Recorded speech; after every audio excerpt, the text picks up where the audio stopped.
Hello friends, आज सभी लोगों का स्वागत है हमारे चैनल ऐसे टीच पर। आज की वीडियो में हम पढ़ रहे हैं moment of inertia of a hollow sphere. खोखले गोले का जड़त्व आघूर्ण कैसे निकाला जाए। इसके अंदर हम पढ़ेंगे कि इसके व्यास के परितः जड़त्व आघूर्ण कैसे ज्ञात किया जाए। तो आप डायग्राम में देख सकते हैं, ये आपके सामने एक होलो स्फीयर जिसका व्यास हमने ले रखा है ACB, C जिसका मिड पॉइंट है, ठीक है ना, सेंटर भी कह सकते हैं आप इसे, और इसकी त्रिज्या हमने A मान रखी है। तो आप जानते हैं जड़त्व को निकालने के लिए हम क्या करते हैं, इसको अल्पांशों में डिवाइड करेंगे, ठीक है। तो हम क्या करते हैं, यहाँ पर एक अल्पांश काटा है रिंग के रूप में, ठीक है ना, सर्कुलर रिंग के रूप के अंदर हमने एक अल्पांश काट लिया है, ठीक है ना। हमें चाहिए इस अल्पांश का सबसे पहले द्रव्यमान, फिर अक्ष जिसके परितः हमें जड़त्व आघूर्ण निकालना है से इसकी लंब दूरी कितनी है, ठीक है ना। तो चलिए शुरू करते हैं। सबसे पहले हम निकालेंगे इसका द्रव्यमान।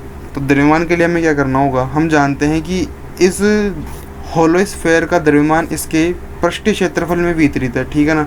तो हम क्या करेंगे, इसके टोटल मास के अंदर इसके जो सरफेस एरिया है उसका डिवाइड कर देंगे। तो हमारे पास में क्या आएगा, पर यूनिट सरफेस यानी पर यूनिट एरिया का मास आ जाएगा। और हम क्या करेंगे, रिंग का जो हमारे पास में एरिया है उससे उसको मल्टीप्लाई करा देंगे, तो हमारे पास में क्या होगा, रिंग का भी मास आ जाएगा।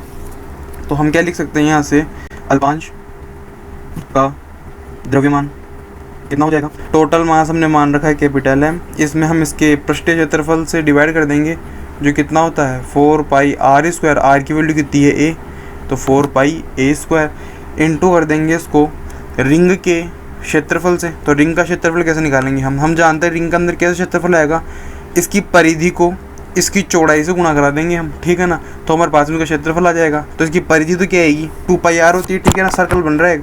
हमें चाहिए इसकी त्रिज्या, तो इसकी त्रिज्या क्या है PM। तो हम PM कैसे निकालेंगे, हम जानते हैं PCM, ये क्या है, एक समकोण त्रिभुज है जिसका PM लंब है और कर्ण इसकी त्रिज्या है जिसका मान A है। तो साइन थीटा होता है जो लंब और कर्ण में संबंध देता है। साइन थीटा पर क्या होता है, लंब बटा कर्ण। लंब कितना है PM, कर्ण कितना है A, त्रिज्या के बराबर ही है।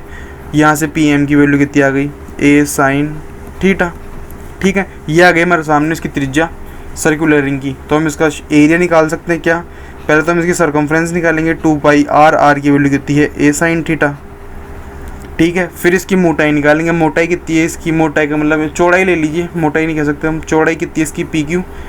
और PQ क्या है, ये एक चाप के रूप में है जो केंद्र पर डेल थीटा कोण बना रहा है। तो चाप की लंबाई कैसे निकालेंगे हम, जो कोण बना रहा है वो और इसकी त्रिज्या का मल्टीप्लाई इसकी लंबाई के बराबर होगा। तो PQ की वैल्यू कितनी आएगी, A इंटू डेल थीटा, ठीक है। तो हम परिधि को क्या करेंगे, इसकी चौड़ाई से गुणा करा देंगे A इंटू डेल थीटा से। तो ये निकल के आ गया हमारे सामने रिंग का एरिया। यदि हम इसको पर यूनिट एरिया के मास से इसको मल्टीप्लाई करा देंगे तो हमारे पास में टोटल इस रिंग का मास निकल कर आ जाएगा, ठीक है। तो हम इसको मल्टीप्लाई करा देते हैं, 2 pi A square sine theta into del theta, ठीक है। ये आ गया हमारे सामने किसका, ये जो अल्पांश के रूप में हमने रिंग काटी है इसका मास आ गया। अब हमें चाहिए लंबवत दूरी। तो व्यास से इस रिंग की लंबवत दूरी कौन सी होगी, PM ही होगी, जो उसकी त्रिज्या है वही इससे लंबवत दूरी होगी। और PM की वैल्यू हमने निकाल रखी है A साइन थीटा। तो हम यहाँ से निकाल सकते हैं कि अल्पांश का व्यास ACB के परितः है, मोमेंट ऑफ इनर्शिया क्या होगा, ठीक है। तो मोमेंट ऑफ इनर्शिया के लिए सबसे पहले हम इसका मास लिखते हैं। तो मास क्या हो जाएगा, capital M upon 4 pi A square into 2 pi A square sine theta into del theta. ये तो आ गया मास। और होता है M इंटू R स्क्वायर होता है वो, ठीक है। हम यहाँ रख देंगे R की वैल्यू कितनी है, लंबवत दूरी A साइन थीटा, इसका स्क्वायर यानी A square sine square theta, ठीक है। ये आ गया हमारे सामने इस अल्पांश का इस व्यास के परितः मोमेंट ऑफ इनर्शिया। हमें चाहिए पूरे स्फीयर का। तो हम क्या करेंगे, यहाँ पर करेंगे हम समाकलन। तो हम क्या लिख सकते हैं, गोले का व्यास के परितः, गोले का व्यास के परितः मोमेंट ऑफ इनर्शिया, ये क्या आएगा। हम तो सबसे पहले हम इसका लिखेंगे मास। तो मास कितना है, capital M upon 4 pi A square into 2 pi A square sine theta into del theta. फिर इसको मल्टीप्लाई कर देंगे हम कहीं से, ये जो लिख रखा है A square sine square theta, ठीक है। अब हम करेंगे इसका क्या, इंटीग्रेशन, क्योंकि हमें टोटल का निकालना है। अब ये इंटीग्रेशन हम कहाँ से कहाँ तक करेंगे, ये इंटीग्रेशन होगा, ये क्या है, ये यहाँ पर क्या होता है, यहाँ पर होता है थीटा बराबर 0 और थीटा बराबर 0 जो थीटा बराबर पाई तक हम पहुँच जाएंगे तो हमारे पास में एक टोटल स्फेयर बन जाएगा, ठीक है ना। मतलब कि जो अल्पांश हमने लिया है रिंग को, हम इसको कहाँ से कहाँ तक जोड़े कि ये पूरा स्फेयर बन जाए, तो हम क्या करेंगे, थीटा बराबर 0 जो थीटा बराबर पाई तक हम अगर इसको जोड़ेंगे तो एक पूरा स्फेयर बन जाएगा हमारे पास में। तो हम इसकी लिमिट क्या रखेंगे, 0 से पाई, ठीक है। अब हम करते हैं इसको सोल्व, तो ये तो कितना हो गया, ये 2 बार गया, पाई से पाई कट गया, ए स्क्वायर से ए स्क्वायर गया, तो ये कितना बच गया, 0 से pi capital M/2 into sine cube theta, और ये क्या था, ए स्क्वायर भी आगे, और ये हो गया डी थीटा, ठीक है। क्योंकि डेल थीटा समाकलन लगाते तो डेल थीटा क्या हो जाता है, डी थीटा में कन्वर्ट हो जाता है। यहाँ से हम लेंगे कांस्टेंट कॉमन, M/2 और ए स्क्वायर कॉमन आ गया, 0 से पाई हो गया, sine cube theta into D theta बच गया। अब हम क्या करेंगे, यहाँ पर इसको सोल्व करने के लिए हम इसको लिख सकते हैं sign theta into sine square theta into D theta हो गया, ठीक है। अब हम साइन स्क्वायर थीटा को क्या लिख सकते हैं, ma²/2 0 से पाई साइन थीटा, और ये क्या हो जाएगा 1 minus cos square theta into D theta. इसको मल्टीप्लाई करेंगे अंदर तो ma²/2 0 से pi sine theta minus sine theta cos square theta into D theta हो गया, ठीक है। ये ब्रैकेट में आ गया। इसको हम क्या सोल्व करेंगे, ma²/2 साइन थीटा का तो कर देंगे हम, इनको अलग अलग कर लेते हैं हम, 0 से pi sine theta into D theta, ठीक है।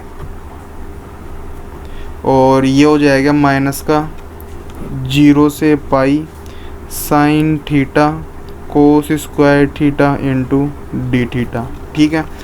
अब ma²/2 इसका तो हो गया क्या, कोस थीटा माइनस का, और लिमिट कहाँ से होगी, 0 से पाई, ठीक है। इसको हम क्या सोल्व करेंगे, हम ऐसे करते हैं, यहाँ पर कोस थीटा बराबर टी मान लेते हैं, ठीक है। जैसे हमने यहाँ मान लेते हैं कोस थीटा बराबर टी मान लिया, तो इसको हम अवकलन करेंगे तो क्या आएगा, एक बार माइनस का साइन थीटा डी थीटा बराबर डी टी। ये वैल्यू हम यहाँ पुट करते हैं तो हमारे पास क्या निकलेगा, इंटीग्रेशन कोस थीटा बराबर टी है तो ये तो हो गया टी स्क्वायर, और माइनस का साइन थीटा डी थीटा क्या हो गया, डी टी, तो ये प्लस का हो जाएगा, ठीक है ना। एक बार हम लिमिट नहीं लगाते हैं, हम इसको इसी में कन्वर्ट कर लेंगे लास्ट में वापस, ठीक है। ma²/2 ये कितना हो गया, माइनस का कोस पाई, तो माइनस का 1 माइनस 1, और ये हो जाएगा, ये भी हो गया माइनस का 1, ठीक है, प्लस ये हो गया t³/3, ठीक है। और ये हो गया, इसको हम लिखेंगे ma²/2, ये कितना हो गया, माइनस प्लस माइनस, ये 2 हो गया, प्लस का t क्या माना था हमने, कोस थीटा, तो वापस कोस थीटा रख देंगे यहाँ पर, cos³ θ/3, लिमिट कहाँ से कहाँ तक होगी, 0 से पाई, ठीक है। ये अंदर हो गया ma²/2 2 प्लस ये हो गया cos³ π/3, तो कोस पाई की वैल्यू -1 की पावर 3 -1 हो गया वापस, तो -1/3 हो गया। 0 रखेंगे तो क्या आएगा, वही -1 आएगा वापस, -1 नहीं सॉरी 0 रखेंगे तो 1 आएगा, तो ये 1/3 हो जाएगा, तो ये माइनस का 1/3।